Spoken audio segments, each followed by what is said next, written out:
Bendiciones, hermanos. ¿Qué tal? ¿Cómo vamos? Pues hoy es jueves, me parece ilusoriamente 3 de febrero del 2022. Son las 6 de la tarde en la península española, ilusoriamente, y vamos a leer el epígrafe 5 del capítulo 4. El epígrafe 5 se titula La ilusión del ego-cuerpo, pero antes de comenzar la lectura vamos a hacer la invocación de la página 30 de la primera edición, 32 de la última, con una breve introducción que dice así. Puedes hacer mucho en favor de tu propia curación y la de los demás si en situaciones en las que se requiere tu ayuda piensas de la siguiente manera. Estoy aquí únicamente para ser útil. Estoy aquí en representación de aquel que me envió. No tengo que preocuparme por lo que debo decir ni por lo que debo de hacer, pues aquel que me envió me guiará. Me siento satisfecha de estar donde quiera que Él desee, porque sé que Él estará allí conmigo. Sanaré a medida que le permita enseñarme a sanar. Amén. Capítulo 4. Las ilusiones del ego. Epígrafe 5. La ilusión del ego-cuerpo. Comenzamos. 1. Todas las cosas obran conjuntamente para el bien. En esto no hay excepciones, salvo a juicio del ego. El ego se mantiene extremadamente alerta con respecto a lo que permite llegar hasta la conciencia, y esa no es la manera en que una mente equilibrada se mantiene ecuánime. Ecuánime, juicioso, sereno, imparcial. El desequilibrio del ego se acentúa aún más porque mantiene su motivación principal oculta de tu conciencia y hace que el control predomine sobre la cordura. El ego tiene todas las razones del mundo para hacer eso, de acuerdo con el sistema de pensamiento que le dio origen y al que sirve, puesto que el sano juicio juzgaría irrevocablemente contra él, el ego lo tiene que eliminar en aras de su propia supervivencia. Y nos dice que todas las cosas obran conjuntamente para el bien, y nos dice también cómo opera el ego, que tiene que quitar de nuestra conciencia sus objetivos, lo que pretende.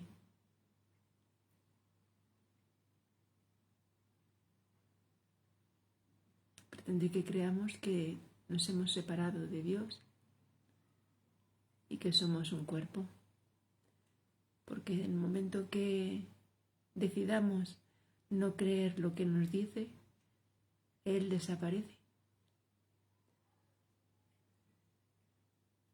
Pareciera que durante un tiempo, mientras estemos con las lecciones o todavía no escuchemos la voz de Dios, pues que poco a poco la voz del ego se va a hacer más visible y vamos a ser más capaces de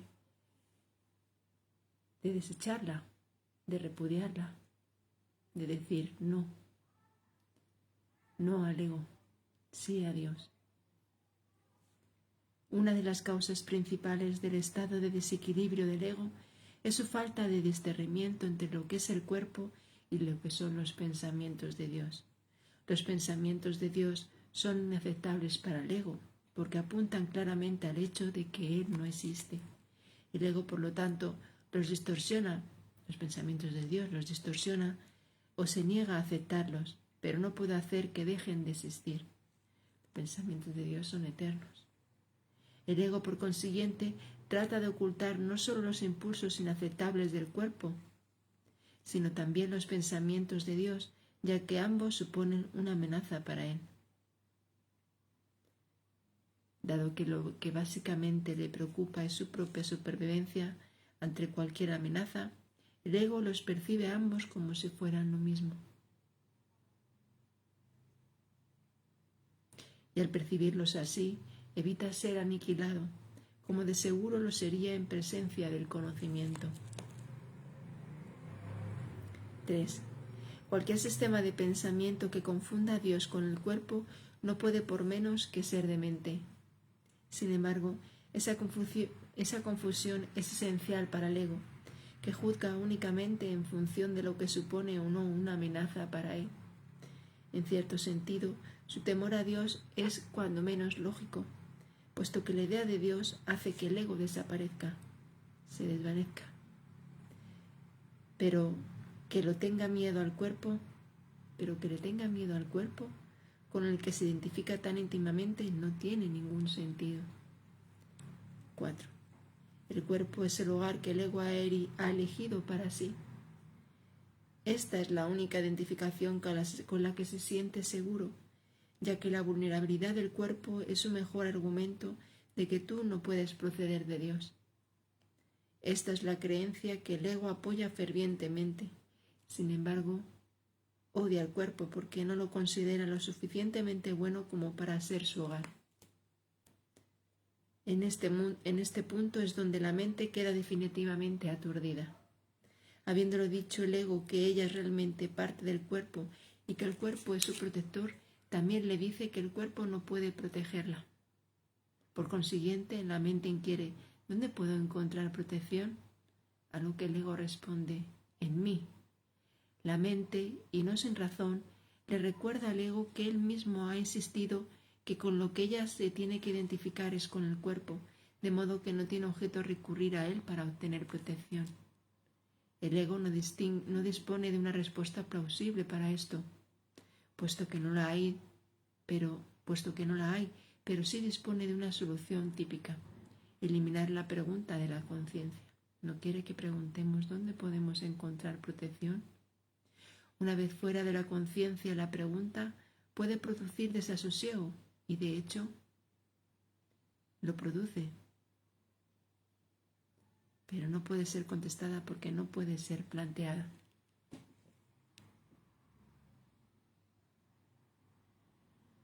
Las lecciones del libro de ejercicios nos llevan a plantearnos y a preguntarnos esto mismo: ¿dónde puedo encontrar protección? ¿Dónde está la salvación? ¿Dónde me siento seguro? ¿Cuál es mi voluntad?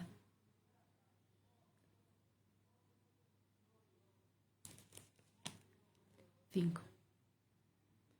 Esta es la pregunta que debes hacerte: ¿a dónde debo acudir en busca de protección? Busca y hallarás. Busca y hallarás no significa que tengas que buscar ciega y desesperadamente algo que no podrías reconocer.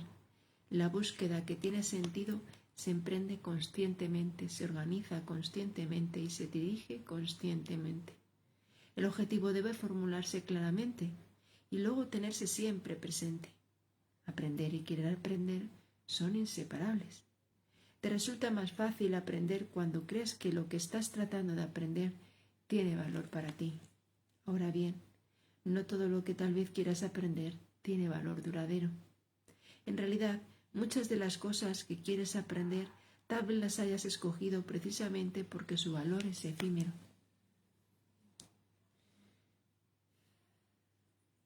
Aprender y querer aprender no se pueden separar.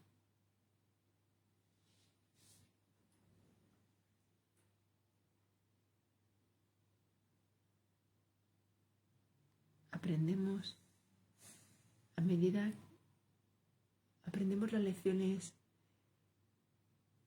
amorosas a medida que desaprendemos las creencias que nos hemos comprado del ego. Dejamos que las ilusiones sean parte de nuestra vida. No les otorgamos más valor que lo que su utilidad tienen. Que son útiles, pues se nos darán, pero que no nos apegaremos a ellas ni pensaremos que eso es lo que nos brinda felicidad. Eso también ya lo sabremos. 6. El ego cree que es una ventaja no comprometerse con nada que sea eterno, ya que lo eterno solo puede proceder de Dios. La eternalidad Es la única función que el ego ha tratado de desarrollar, si bien ha fracasado repetidamente. El ego transige con la cuestión de lo eterno, al igual que con todas las cuestiones que de algún modo tienen que ver con la verdadera pregunta, la cual espera encubrir y mantener fuera de la conciencia, ocupándose de asuntos marginales. Total. Desperdiciando el tiempo en cosas sin valor. Perdiendo el tiempo. Desperdiciándolo, malgastándolo. En lugar de hacer cosas creativas. En lugar de expandir el amor de Dios, en lugar de hacer la voluntad de Dios. La tendencia típica del ego de estar continuamente ocupado con nimiedades tiene como objeto apoyar ese propósito.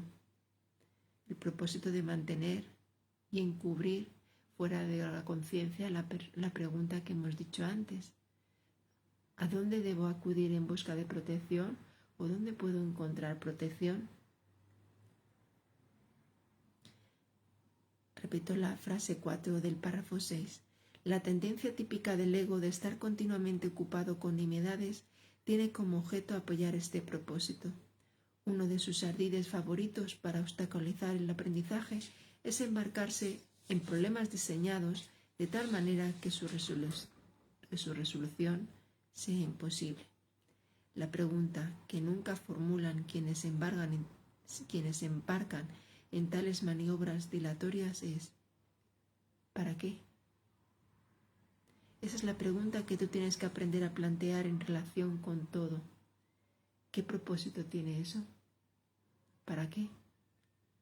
Sea cual fuere, dirigirá tus esfuerzos automáticamente. Cuando tomas una decisión con respecto a un propósito, tomas una decisión con respecto a los esfuerzos que vas a llevar a cabo en el futuro. Y esta decisión permanecerá en vigor a menos que cambies de parecer.